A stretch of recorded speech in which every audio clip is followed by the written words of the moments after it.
हामी अहिले बर्दियाको गाउँमा उखु टिप्दैछौँ। योलाई के भन्छ उखुको के भन्छ उखुबारीमा छौँ। यहाँ देखि सक्नुहुन्छ चारैतिर उखु नै उखु छ। यहाँभित्र आँप के अरे उ पनि छ के अरे काँक्रो उखु। उखुलाई चौधरी भाषामा के भन्छ अरे पास्छ है दिदी फेरि यसले अलि गाउँतिर पाक्छ भन्थे म यो अलि जोगाउँ शरीरलाई यस्तो जुस आउँछ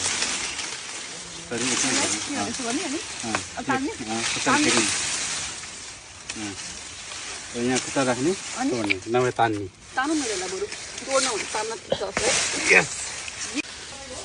ए ए प्रदीप डाडु उखु खाइबो कमिला धन्यवाद लाग्छ बल्ल मिठो मिठो मिठो